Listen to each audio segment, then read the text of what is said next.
Bien, muy buenos días. Mucho frío. No sé si sean necesarios los ventiladores hoy, no sé si podamos apagarlos. Tal manera que creo que hoy no son indispensables. Bien, los buenos días para todos, especialmente aquellos que nos visitan por primera vez. Me presento, mi nombre es Jairo Suárez y al igual que Omar, soy uno de los pastores de esta iglesia. Sean bienvenidos al Redil del Sur y es para nosotros un gozo tenerles si nos visitan por primera vez. Quisiera que antes de ir a la palabra tomáramos también un minuto para orar por aquellas personas que están sufriendo los estragos de la naturaleza, sobre todo en el Caribe y en Centroamérica y ya llegando a la Florida, o llegando ayer en la noche a la Florida este huracán. Así que ¿qué tal si tomamos un minuto y oramos para que Dios proteja? Sé que algunos de ustedes tienen familia allí, o conocidos, amigos, y si no, igual somos llamados a orar y a interceder por estas cosas. Así que oremos a Dios. Señor, en el nombre de Jesús venimos delante de ti esta mañana, primero agradecidos por darnos la vida, por traernos hasta aquí, Señor, porque anoche pudimos reposar tranquilamente en nuestra casa y sin temor ni zozobra, Señor, a lo porvenir. Gracias porque tenemos un techo seguro, Señor, y que de una u otra manera nuestro país, Señor, no vive, Señor, estas cosas que tantos otros tienen que vivir, Señor, tan seguido. Y queremos unirnos a estas personas, especialmente a los de la familia de la fe, que sufren, Señor, en cada rincón de estos lugares que han sido afectados. Terremoto en México, Señor, estos huracanes que han afectado, Señor, gran parte de las islas del Caribe, llegando ya a la costa de la Florida, Señor. Oramos en el nombre de Jesús que tú acompañes a estas personas, Señor. No sabemos por qué permites todo esto, pero sí sabemos que tu palabra dice que estas cosas se van a presentar y van a venir como parte de la revelación del juicio de Dios sobre la tierra, porque nosotros los seres humanos, Señor, hemos dañado tu creación. Y porque finalmente está cerca, Señor, tu venida. Entonces pedimos misericordia y que todo esto lo uses para atraer, Señor, gente y pueblo hacia ti, que te conozcan y te amen, Señor. Que tú eres ese Dios que es experto en usar lo que podemos llamar mal, Señor, y lo que puede verse como un mal para un mejor bien. Así que plácete en usar esto, Señor, para un mayor bien y es salvación, Señor, y redención para aquellos que lo necesitan. Protege familiares, amigos nuestros, Señor, y demás que conocemos, Señor. Los ponemos en tus manos, Señor. Tantas iglesias que hoy no se pueden reunir en la Florida, Señor, que no pueden ir a su lugar de reunión. Bendice mientras que están juntos en casa, en familias, y fortalece la fe de las familias mientras juntos esperan que después de la tormenta llegue la calma. Oramos, Señor, en el nombre de Jesús. Amén. Amén. Seguimos ahí pendientes y orando por todo esto al Señor. Hay varias iglesias, amigas, hermanas, sobre todo en el sur de la Florida, que no se pueden reunir esta mañana. Le han dicho a su gente, no lleguen a la iglesia, quédense en casa y en casa hagan altares de oración y de adoración como familias. Así que nosotros disfrutamos hoy el privilegio de estar juntos, el privilegio que no disfrutan algunos el día de hoy. Bien, hermanos, seguimos en nuestra serie en Romanos, así que ahí está en su pantalla el título y el texto de hoy, Romanos capítulo 4, versos 9 al 17. Búsquelo, por favor, y como ya saben los de la casa, una vez lo encuentre, se pone de pie, vamos a leer juntos la Escritura. Romanos capítulo 4, versos 9 al 17, si lo tienen nueva versión internacional mejor, para que la lectura sea más uniforme, si no, igual síganos ahí en su Biblia. Romanos capítulo 4, versos 9 al 17.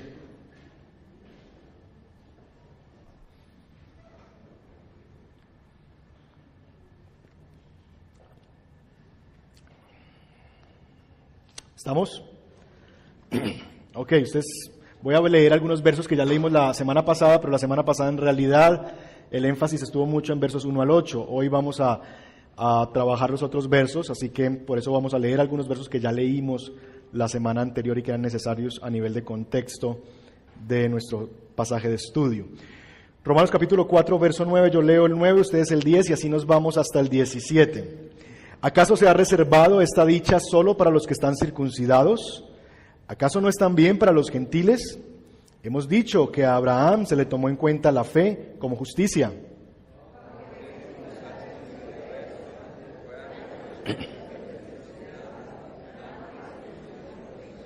Es más, cuando todavía no estaba circuncidado, recibió la señal de la circuncisión como sello de la justicia que se le había tomado en cuenta por la fe. Por tanto, Abraham es padre de todos los que creen, aunque no hayan sido circuncidados, y a estos se les toma en cuenta su fe como justicia.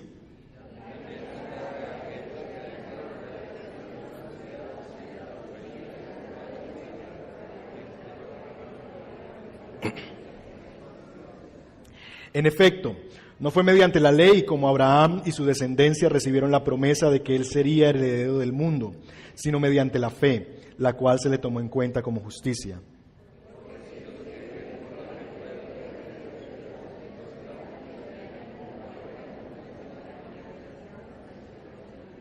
La ley, en efecto, acarrea castigo, pero donde no hay ley, tampoco hay transgresión.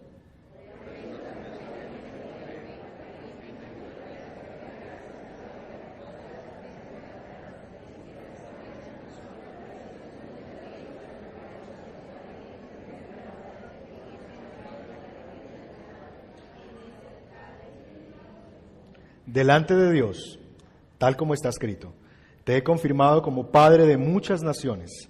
Así que Abraham creyó en el Dios que da vida a los muertos y que llama las cosas que no son como si ya existieran. Señor, te damos gracias por la palabra que tienes delante de nosotros esta mañana. Yo te pido especialmente que esta palabra nos llene el corazón de seguridad y de esperanza, de saber, Señor, que nuestra vida y nuestra salvación está en tus manos y le pertenece al Señor.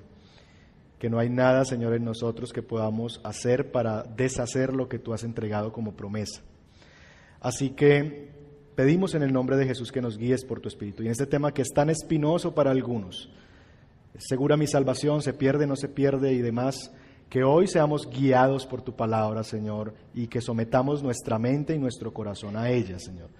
Que no llevemos nuestros pensamientos a la Biblia, sino que dejemos que ella sea la que corrija o ratifique o dé seguridad y certeza, Señor, o cambie nuestros pensamientos.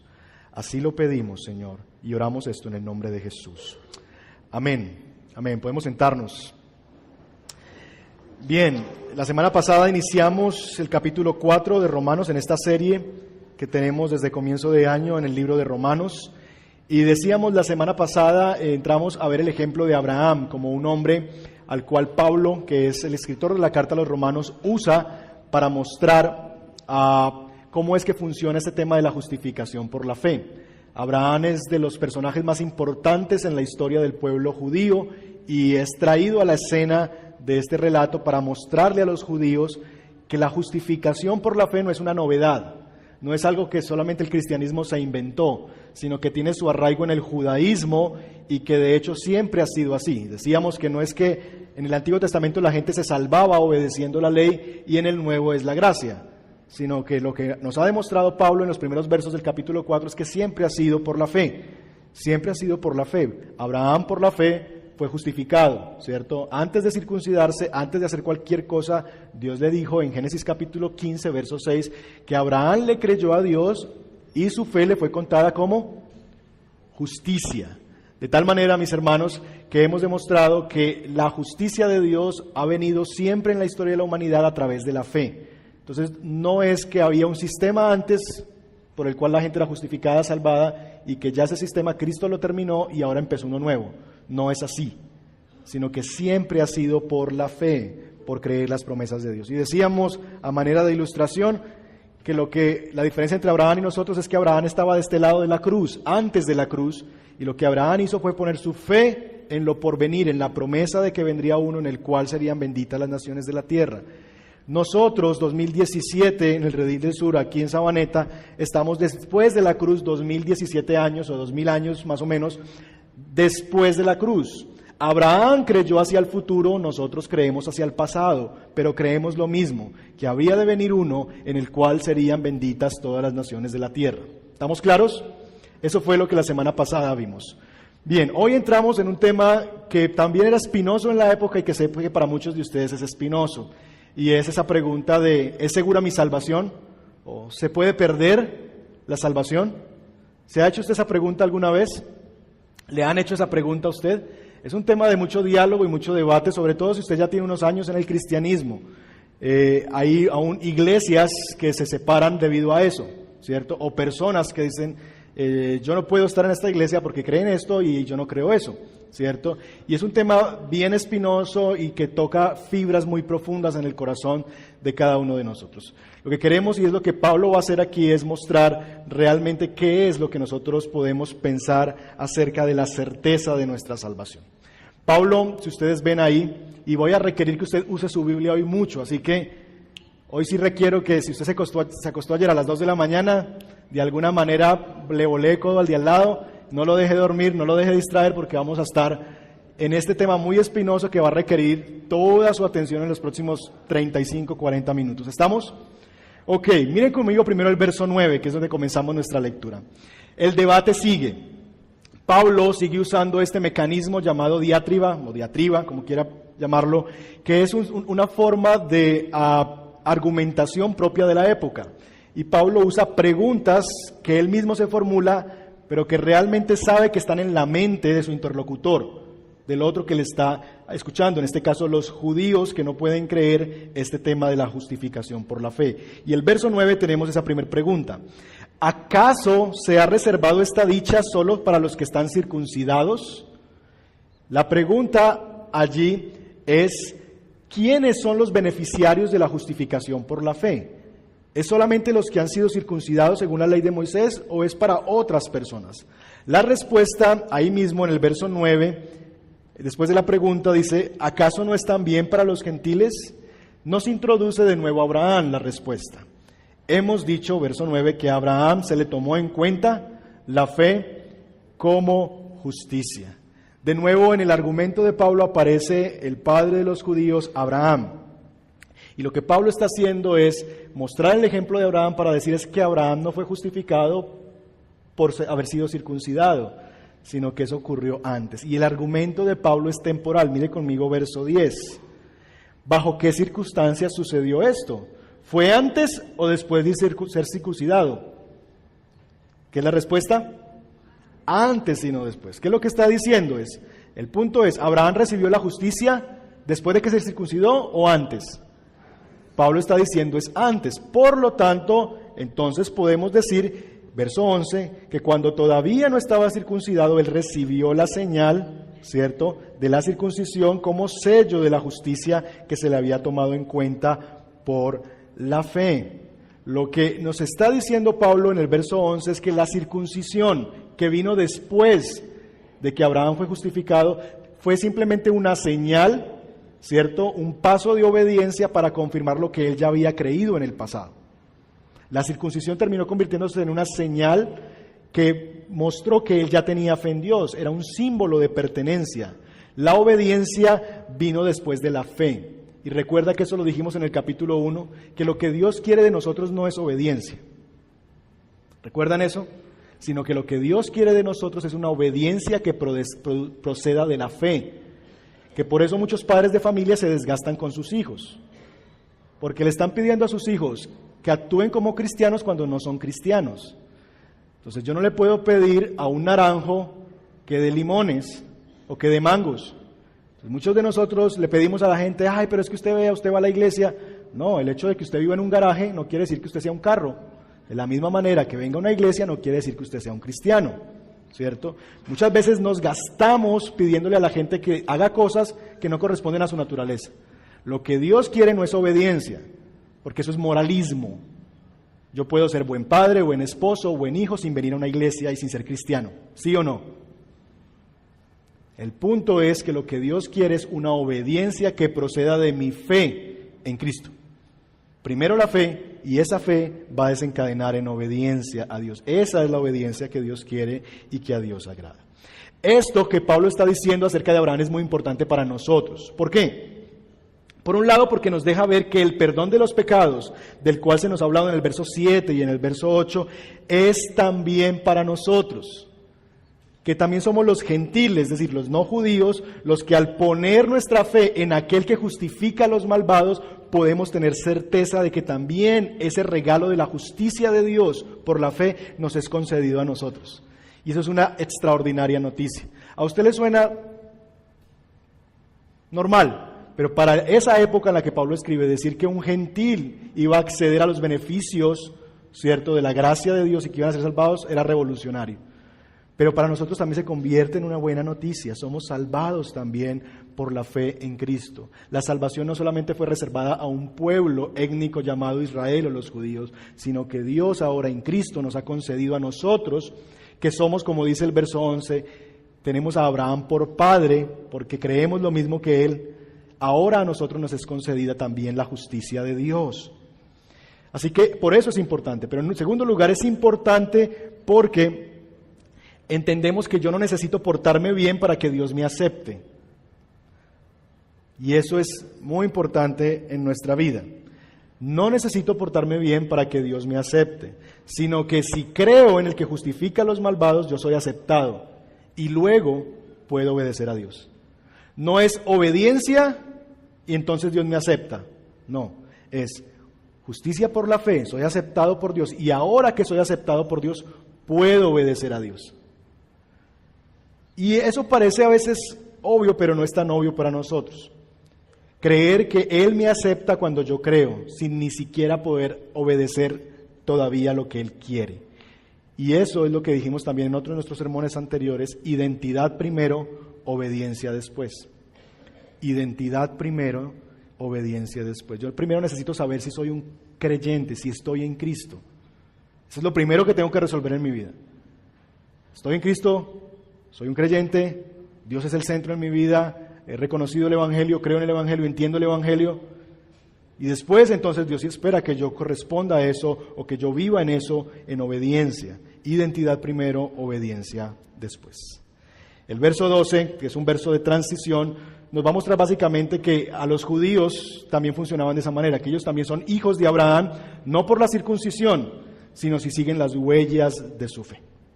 Así que lo primero que hemos resuelto en estos primeros versos 1 al 12 es el argumento de quiénes son los beneficiarios de la salvación.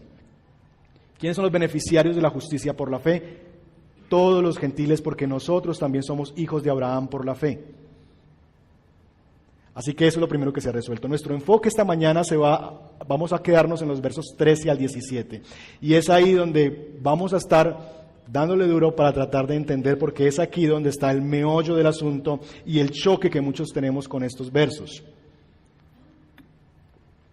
Verso 13, ubíquese ahí en su Biblia, dice: en efecto, no fue mediante la ley como Abraham y su descendencia recibieron la promesa de que él sería heredero del mundo, sino mediante la fe, la cual se le tomó en cuenta como justicia. ¿Cuál es, según el verso 13, la promesa que se le hizo a Abraham? Que él sería heredero, ¿cierto? Pero nosotros, si ustedes han leído Génesis capítulo 12, 15, 17, hacia atrás, vamos a ver que las promesas no solamente fue esa. De hecho, no hay ninguna promesa que le diga a él en el Antiguo Testamento que va a ser heredero del mundo. Entonces, ¿qué es lo que Pablo está haciendo? Déjenme mostrarles este gráfico que ustedes tienen allí, creo que lo pueden ver, y es, el pacto de Abraham es como una silla de 3 patas, ¿cierto? Básicamente lo que Dios le promete a Abraham en el Antiguo Testamento es 3 cosas. Por un lado, Dios le dice a él que él le va a hacer una nación. ¿Recuerdan? Génesis 12, Abraham, sal de tu tierra, de Ur de los Caldeos, y ve a la tierra que yo te mostraré, yo te haré de ti una nación grande, ¿cierto? Así que esa es parte de la promesa. Dios iba a constituir desde un hombre, ¿cierto?, que no podía tener hijos, de una mujer estéril, avanzados en edad, Dios iba a ser una nación de ellos. Así que la primer promesa, y eso se llama el pacto palestino, ustedes lo tienen allí, pacto palestino. La primera promesa es de una nación, tierra. La segunda promesa tiene que ver con una simiente, y es que el heredero de ese hombre, el heredero de eso, va a ser el gobernante de las naciones. Y es otra promesa que se hace en el capítulo 15, que de él saldrá una simiente en el cual serán benditas las naciones de la tierra. Entonces, ¿cómo va a cumplir Dios la promesa de darle una nación? A través de una simiente, un hijo. Y eso finalmente señala a David, ¿cierto? Que es el rey de Israel y el prometido, ¿cierto? Pero también apunta a una realidad futura que es el Mesías, Cristo. Entonces, habría de venir uno en el cual serían cumplidas las promesas. Esa es la promesa de simiente. Y la tercera promesa es la bendición a las naciones. Y es que no solamente en Abraham serían benditos su descendencia y sus hijos y tendría una nación, sino que a través de él y de su descendiente, así lo presenta Gálatas en singular, las familias de la tierra serían bendecidas, ¿cierto? Y ahí es donde entendemos nosotros que eso es lo que nos impacta y nos involucra a nosotros. De tal manera que eso es lo que los judíos creen. Los judíos creen y todavía al día de hoy esperan y entienden esa promesa de que habría un día en que todas las naciones vendrían a Israel y tributarían a Israel, por ejemplo. ¿Por qué es las luchas y las guerras entre los judíos y los palestinos? Por tierra, ¿cierto? Y porque el judío entiende a través de esta promesa que Dios le ha dado esa tierra a ellos. Entonces, para ellos, el punto es que ellos creen realmente que va a venir un momento en que Israel será la nación, el ombligo del mundo, el Estados Unidos de la época, y Jerusalén será la Nueva York de la época, y que todo el mundo vendrá y tributará ante esa nación, que ellos tendrán un gran rey del linaje de David que gobernará las naciones y que ellos estarán allí. El punto es que ellos creen que solamente eso es para ellos. Ellos no creen que eso se extienda a las naciones de la tierra. Y lo que Pablo está haciendo aquí es mostrar y resumiendo la promesa que se le dio a Abraham en una sola. Todas estas tres promesas es reunida en una sola. Y es, a Abraham se le prometió que él sería el heredero del mundo. Y lo que tiene en mente Pablo es algo mucho más allá de una tierra, ¿cierto?, en alguna región de este mundo. Pablo nos está diciendo aquí que lo que él ve es una promesa mucho más grande que lo que Abraham podía ver. Y es que llegará el día, y esa es la promesa que tenemos en Apocalipsis, ¿cierto?, que todos nosotros seremos herederos de una gran nación, nuevo cielo, nueva tierra, y nosotros somos herederos de esa promesa. ¿Sabía usted que usted es peregrino en esta tierra? ¿Sabía usted que usted no es de aquí? Que hay una esperanza puesta hacia adelante de la cual usted va a heredar, que usted va a heredar un cielo y una tierra, que usted va a heredar la ciudad de Dios, pero eso no funciona en el escenario de este mundo, sino que la esperanza, lo que el Nuevo Testamento presenta, es que esa esperanza está puesta en el futuro, que seremos herederos, seremos parte de la nación de Dios, del pueblo de Dios, y Él será nuestro rey, y Él gobernará las naciones con justicia, es lo que dice el libro de Apocalipsis. Así que Pablo está poniendo aquí, en una sola palabra, en una sola promesa, todas las promesas hechas a Abraham. ¿En qué se resumen eso? En que él sería heredero del mundo mediante la fe. Mira el verso 14. No solamente es que él es heredero, sino que en el verso 14, los que viven por la ley no son los herederos. Es decir, que no solamente es un heredero, sino que son herederos. Y de nuevo Pablo va a presentar quiénes son esos herederos de esa promesa. El argumento de los judíos nuevamente es que las promesas vinieron porque Abraham cumplió la ley. Entonces lo que el judío cree y piensa es que Abraham sí recibió la promesa de Dios de que él sería el heredero del mundo porque fue un hombre muy obediente. Y entonces Pablo en verso 14 va a empezar a derribar ese argumento. Y el argumento de Pablo va en dos direcciones. Verso 14. Ahí va el primero. Porque si los que viven por la ley fueran los herederos, entonces ¿qué pasaría? La fe no tendría ningún valor y la promesa no serviría de nada. Sí, el ser herederos de Dios, el obtener la vida de Dios y vivir en la ciudad de Dios, a eso llamamos salvación, a eso lo llamamos vida eterna, como usted quiera llamarlo. Ser herederos es la palabra que Pablo usa aquí. Si el ser heredero de Dios, si el ser salvados por Dios dependiera de mi obediencia a la ley, eso anularía la fe. Lo que Pablo está mostrando es que hay dos cosas que son incompatibles. Yo no puedo decir que es por fe y que además yo tengo que obedecer la ley, porque la una anula la otra, es lo que está diciendo allí. Si es por fe, si es por la ley, entonces la fe no tendría ningún valor y la promesa no sirve de nada. El problema es que nos encontramos que hay muchos cristianos bipolares. Y no es bipolaridad médica o psiquiátrica, sino espiritual. Porque por un lado creen que la salvación es por fe y por gracia, pero viven como si dependiera de ellos. Como si dependiera de su obediencia a la ley de Dios. Y entonces viven, si hicieron algo que no debían hacer, viven en condenación. Ay, no, ya, si yo me muero ya mismo voy a ir al infierno. Ok, entonces ¿es por la ley, tu obediencia a la ley, o es por la fe y por la gracia de Dios? Pero no puede ser las dos cosas al tiempo, la una anula la otra. Pero tristemente vivimos muchas veces así, como en una bipolaridad espiritual en cuanto a la salvación. Tienes que definirte, porque no hay lugar a las dos.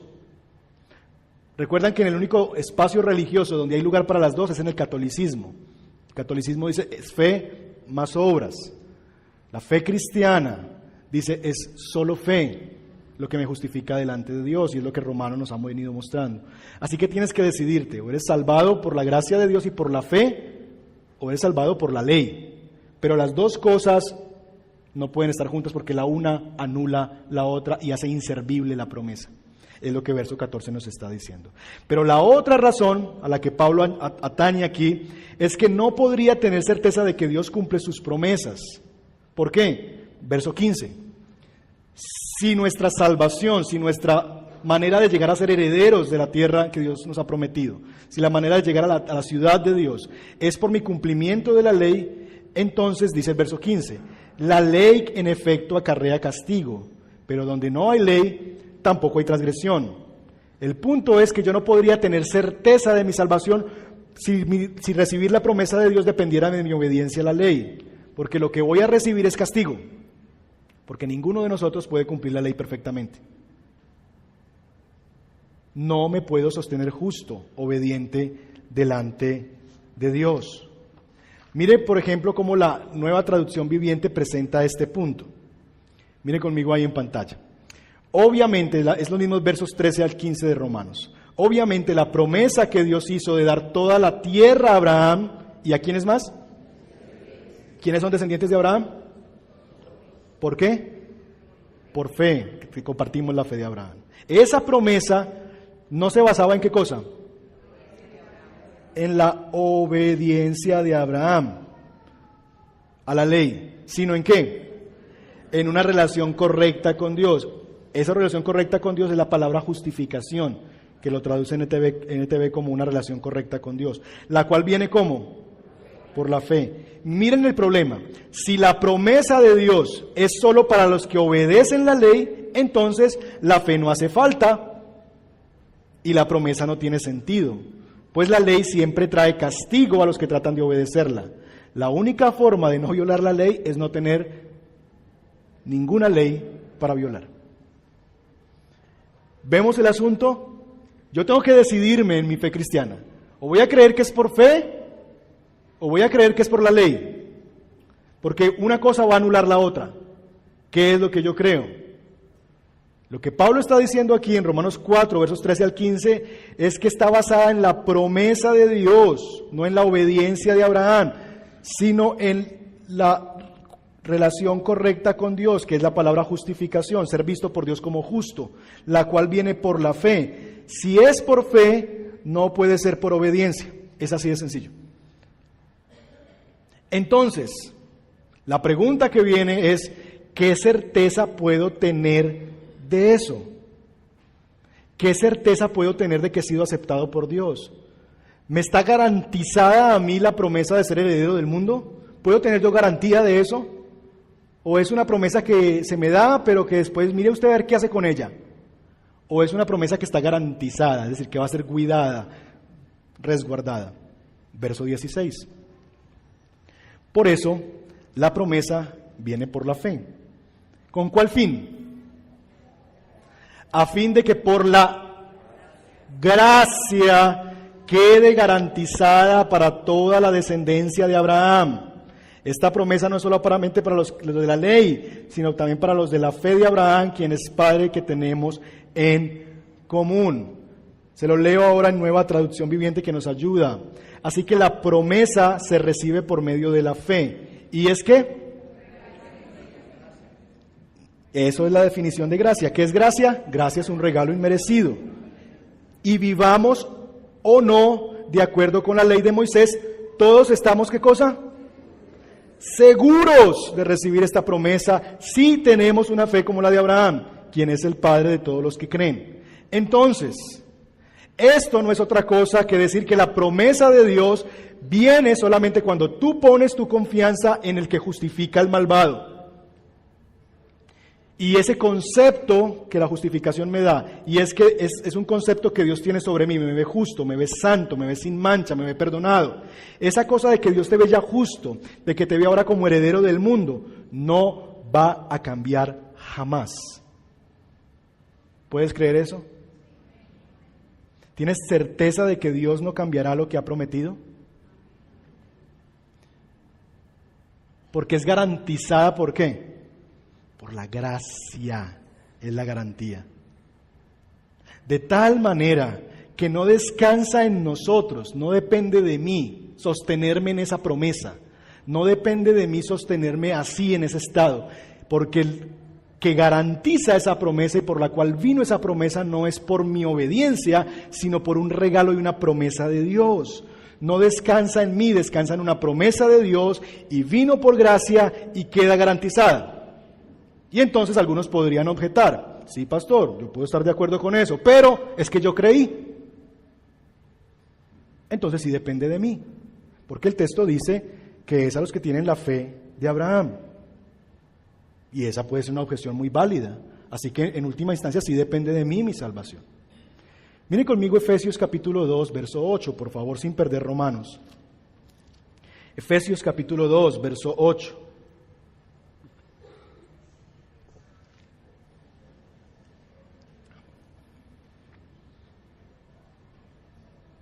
¿Lo tienen? ¿Por qué? Porque por gracia ustedes han sido... Ok, ¿por qué? Por gracia. ¿Y cuál es el medio? ¿Recuerdan al escultor? ¿Recuerdan el cincel y el martillo? ¿Y la escultura? La escultura es mi salvación, el escultor es Dios, que por gracia hace eso, y el martillo y el cincel es mi fe. Es el medio que Dios usa para darme ese regalo y para construirme así. Ahora bien, ¿eso de dónde procede? ¿De dónde procede la fe, la gracia? Esto no procede de ustedes, sino que es un regalo de Dios. Mis queridos hermanos, la fe es el regalo de Dios. Si tú llegaste a creer es porque Dios te concedió ese regalo de la fe. La fe es el regalo de Dios. Porque si fuera de otra manera, la fe anularía la gracia. Si dependiera de algo mío, entonces yo podría decir es que yo entonces hice. Pero la fe, aún esa fe por la que yo creí, vine a Cristo, no anula la gracia. Porque la fe me fue dada por gracia, como un regalo. ¿Qué es entonces lo que asegura que la promesa se cumplirá? ¿Mi fe? No, mi fe simplemente fue el instrumento, la mano extendida mía diciéndole Dios, yo quiero ese regalo, yo lo necesito. Pero no es mi fe la que asegura esto, porque si no cuando lleguen las dudas, y sé que algunos de ustedes han vivido dudas en algún momento en su vida respecto a su fe. Entonces la duda que tú tengas a veces de, ¿será que si yo estoy en Cristo? Sería esa duda la que te pondría en un lugar inadecuado delante de Dios. Si dependiera de tu fe siempre tendría que estar fuerte. Pero el punto es que la fe simplemente es la forma en que tú tomas el regalo para ti. Y esa, estirar la mano, te fue dado por la gracia de Dios. De tal forma que toda la gloria se la lleve Dios en el proceso y no nosotros. La fe es un regalo de Dios. Y entonces, si es así, si no es tampoco mi fe lo que asegura la promesa, entonces, ¿cómo puedo yo tener certeza de que eso va a ser así? ¿Cómo yo puedo saber que Dios me va a cumplir la promesa y que no se va a echar para atrás? Una buena pregunta, ¿no? ¿Qué tal que Dios diga, sí, yo lo prometí, pero como el papá que le prometió al niño vacaciones en diciembre en Cartagena, no, mijo, no hay plata? Y que Dios diga, no, yo te había dicho que sí, pero no. ¿Qué certeza podemos tener de eso? Acompáñeme por favor a Génesis capítulo 15 y vamos a ver qué certeza le dio Dios a Abraham, porque Abraham se hizo la misma pregunta finalmente. Génesis capítulo 15.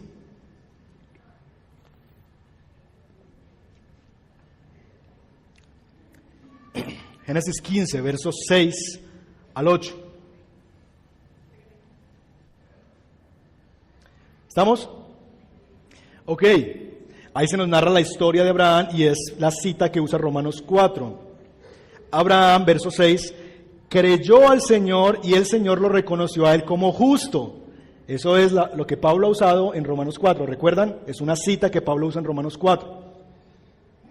Además le dijo, yo soy el Señor que te hice salir de Ur de los Caldeos para darte en posesión esta tierra. Y miren la pregunta de Abraham, como la nuestra. Pero Abraham le preguntó, Señor y Dios, ¿cómo sabré que voy a poseerla? ¿Notan? Es decir, sí, tú me has dicho eso, pero ¿y qué garantía tengo yo que eso va a ser así?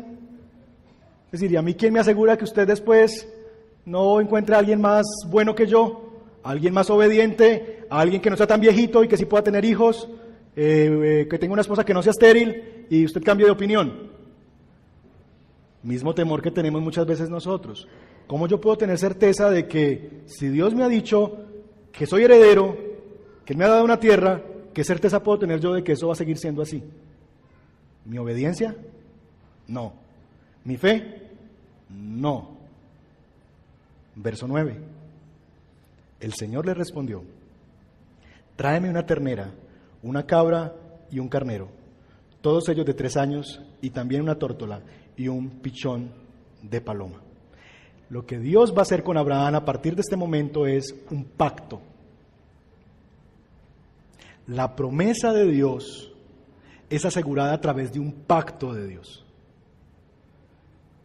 ¿Qué es la cobertura que la promesa tiene de que se va a cumplir pase lo que pase? Un pacto. Dios le dice, ok Abraham, ¿quieres tener certeza? Voy a hacer un pacto contigo. Tráeme esto, esto, esto y esto. Y entonces va a hacer un pacto con él. Si usted ve versos 17 al 20, vemos la historia. Pero antes de ir versos 17 al 20, necesitamos entender por qué los animalitos, ¿cierto? Pero leamos versos 17 al 20 y vamos a tal vez a entender un poquito más. Dice que cuando el sol se puso, ahí mismo capítulo 15 de Génesis, verso 17, cuando el sol se puso y cayó la noche, aparecieron una hornilla humeante y una antorcha encendida, las cuales pasaban entre los animales, ¿qué? Descuartizados. En aquel día el Señor hizo, ¿qué? Un pacto con Abraham y le repitió la promesa. Le repitió de qué se trataba el pacto. En la antigüedad, mis queridos hermanos, era común sellar los pactos de una manera. Y era que se dividían 2 animales, y eso lo vamos a ver, por ejemplo,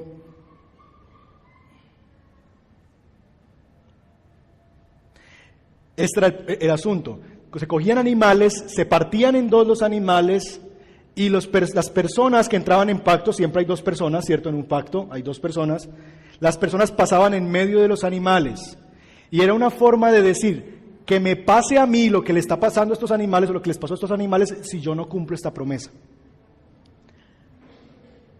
¿Han visto ustedes, por ejemplo, en el libro de los profetas, en Elías, que Elías decía, así me haga el Señor y aún me añada? Es precisamente eso, han partido el animal y pasaban diciendo, haga así el Señor y aún me añada. A veces estaba hecho el sacrificio, a veces ya estaba en la mente de la gente de que estaba hablando. Es decir, no siempre se rajaba el animalito, pero ya cuando alguien decía eso, sabían a lo que se estaba refiriendo, a que fuera partido en 2. Así se sellaban los pactos en la antigüedad. Se partían los animalitos y Dios le tráeme 3. ¿Notan? Tráeme 3, no 1, sino tráeme 3, para que quede esto bien sellado pues. Tráigame 3, pártelos por la mitad. Y entonces va a pasar. Miren lo que dice, por ejemplo, Jeremías capítulo 34, verso 8, un ejemplo de estos pactos. La palabra que vino a Jeremías de parte del Señor, después de que el rey Sedequías había hecho, ¿qué? Un pacto.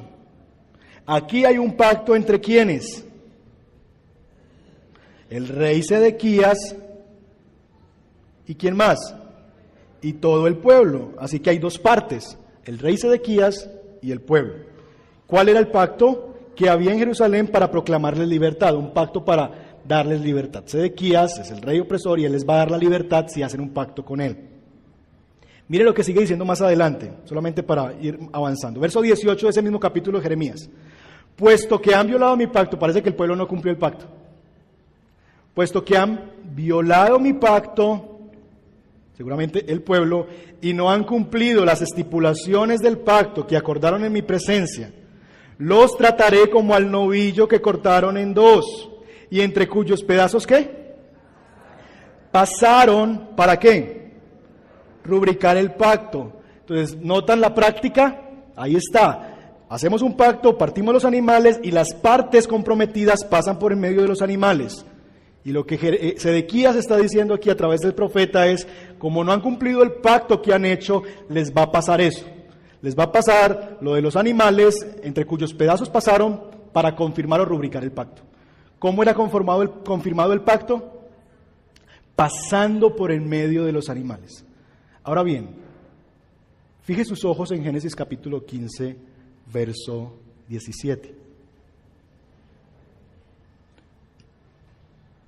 Cuando se puso el sol y cayó la noche, ¿qué aparecieron? Una hornilla humeante y ¿qué cosa? Y una antorcha encendida, las cuales ¿qué? Varios detalles. Primero, no pasó una vez, pasaban. Como diciendo, estoy súper comprometido. Es decir, no va a pasar una vez, corriendo, ¡ay! No, qué miedo. Pasando. Número 2, ¿qué es lo que pasa entre los animales? Una hornilla y una antorcha. ¿Símbolos de qué? Dios. Dios es el que pasa en medio de los animales. ¿Ve algún verso donde dice, y Abraham pasó también en medio de los animales? ¿No? Mis hermanos, es un pacto unilateral. En este pacto, Dios no está comprometiendo a Abraham a hacer algo. O Abraham, si no cumples este pacto, te pasará lo de los animales descuartizados. No, Abraham no pasó en medio de los animales. En la Biblia tenemos por lo menos en el Antiguo Testamento 7 pactos. El pacto edénico del Edén, el pacto de Adán, el pacto con Noé, el pacto con Abraham, el pacto con Moisés, el pacto con David y el nuevo pacto. 7 pactos. El pacto del Sinaí es un pacto bilateral. Dios le dice al pueblo, si ustedes cumplen esta ley, entonces yo les daré la tierra, ¿cierto? Es un pacto bilateral. Este pacto es un pacto unilateral. Y es interesante que lo que Pablo está usando para decirle ahora a los creyentes en Roma, de que ellos pueden tener certeza de su salvación y de su herencia, no es el pacto de Sinaí, sino es el pacto que Dios hizo con Abraham. ¿Eso qué quiere decir, mis hermanos? No quiere decir otra cosa distinta a que nosotros, tú y yo, podemos tener certeza de nuestra salvación. Abraham, yo voy a cumplir mi promesa que he pactado contigo. Lo que Dios le está diciendo en otras palabras. No importa lo que hagan tus hijos o tú, yo cumpliré mi propósito. ¿O es que te parece que Isaac, que Jacob, que David no hicieron méritos para que Dios dijera, no, es que de pronto no va a seguir este pacto? Esta gente no cumple. Muchos méritos hicieron para que Dios no los tuviera en cuenta más. De hecho, Jacob se robó lo que le pertenecía a otro, supuestamente. Pero Dios había hecho una promesa, había hecho un pacto, y Dios iba a cumplir a pesar de los recipientes o de los receptores de ese pacto. Ese pacto es de Dios y Él lo cumplió. Y vino su descendiente en el tiempo señalado, en quien por la fe nosotros somos justificados. Así que no hay que temer, tú tienes seguridad de tu herencia. Cristo la aseguró en la cruz del Calvario. Él fue allí, abrió sus brazos y murió en favor tuyo. Y solamente Él pasó, y solamente Él fue despedazado, solamente Él derramó su sangre, y solamente Él fue llevado allí. Tú puedes tener certeza de tu promesa porque has recibido un nuevo pacto unilateral también. Pablo está señalando el pacto de Dios con Abraham, por el cual la promesa es asegurada. ¿Puedes tener certeza de eso? Dios es un Dios de pactos. Y en este pacto particularmente solamente está Dios pasando en medio de los animales. Así que se pierde la salvación. ¿Puedo tener yo certeza de eso? Totalmente. Puedo tener certeza de que Dios cumplirá su promesa. ¿Por qué? Porque Él hizo un pacto con nosotros en Cristo. Yo no sé usted, pero si usted no le produce gozo eso, es muy duro de corazón. De ver a un Dios que se compromete con nosotros, que no hay nada más que yo pueda hacer, ni nada menos, sino que Él hizo la promesa y yo puedo tener certeza de eso. Dios es un Dios de pacto. Y una cosa más, si usted estudia la historia de los pactos en la Biblia, nunca hay un pacto que un hombre haga con Dios. Así que ese cuentico de venga y pacte con Dios, no. Nunca hay. Siempre es Dios el proponente del pacto. Siempre Dios es el que llama a personas específicas para entrar en pacto con ellas. Y eso también nos debe dar certeza de cómo es que opera la salvación. Si siempre ha sido así, así debe operar. ¿Y por qué va a cambiar ahora en Cristo? Siempre ha sido Dios. Siempre ha sido Dios. Algunas implicaciones de esto, mis hermanos, para nosotros hoy. Primero, la promesa de tu salvación es garantizada. ¿Por qué? Por la gracia. ¿Por qué? Por el pacto de Dios en Cristo. Dios ha hecho un pacto. Y es un pacto unilateral que Él ha hecho. No hay nada que tú puedas hacer para romper ese pacto porque Dios lo hizo, solamente Él se comprometió contigo. La circuncisión vino después y fue una señal de que Abraham había creído en Dios.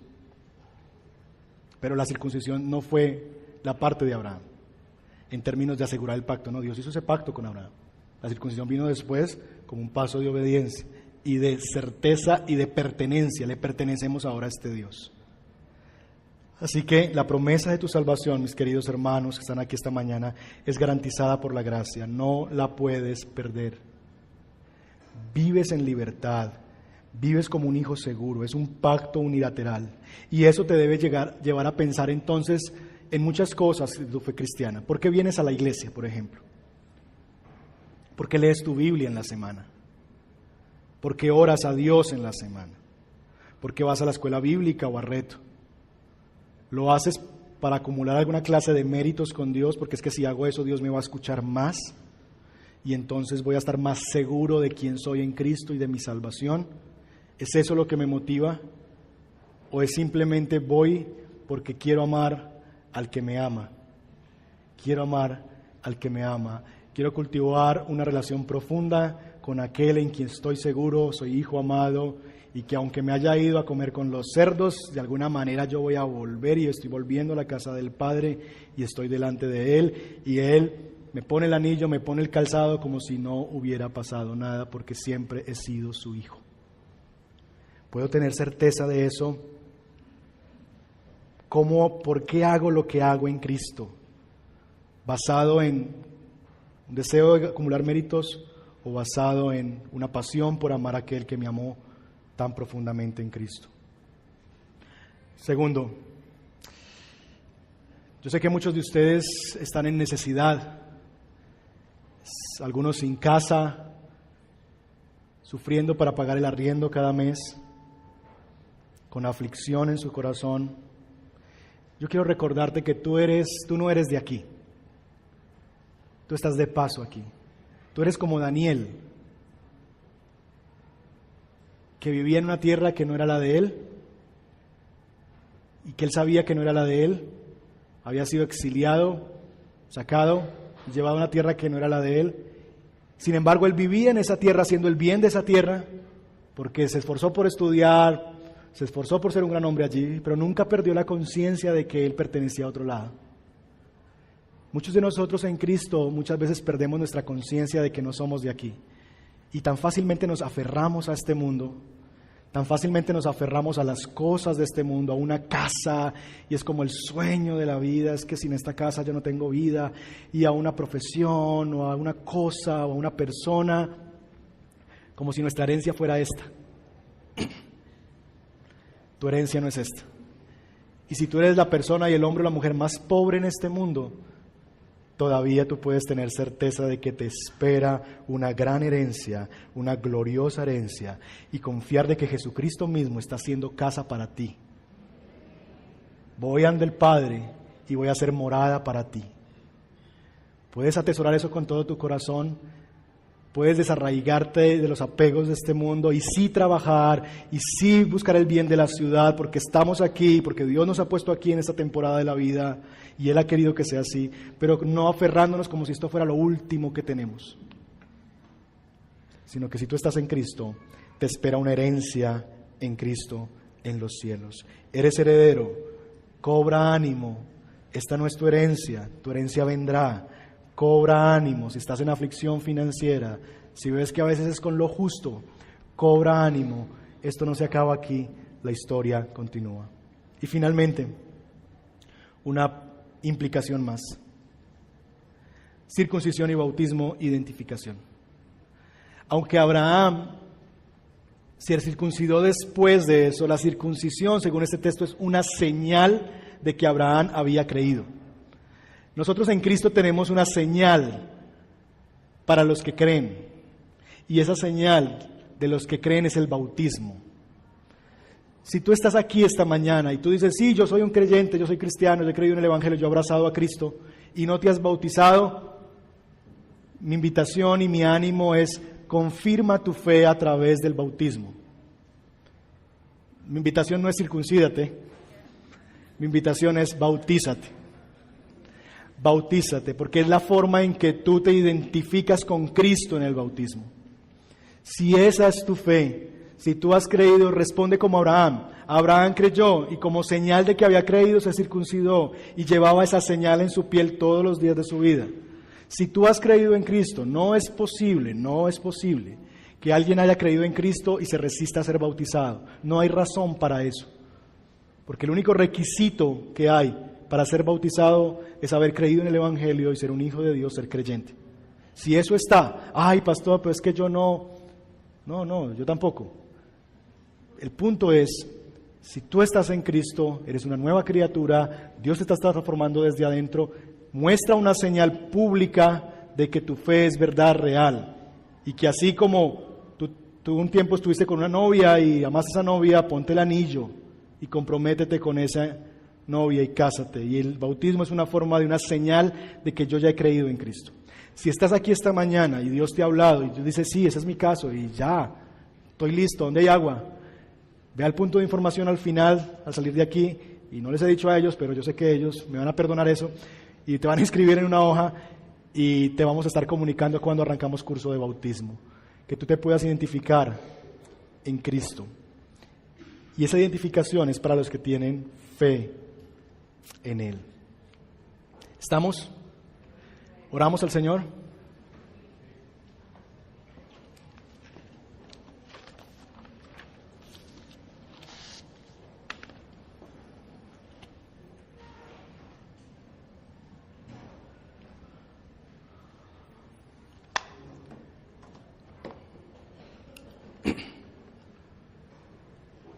Cantábamos hace un momento, mi Dios es grande, mi Dios es fuerte, Él es más alto que cualquier otro. Mi Dios me salva, grande en poder, nuestro Dios, mi Dios. La salvación es del Señor, la salvación es del Señor. Tómate un minuto ahí, responde a Dios. ¿Qué ha sido lo que Dios te ha hablado esta mañana? ¿Con qué te quedas de todo esto? Y tienes que responder hoy a Dios en oración. La palabra de Dios provoca dos cosas, una respuesta en arrepentimiento o una respuesta de adoración, de gratitud, de entrega. ¿Qué despierta esta palabra esta mañana para ti?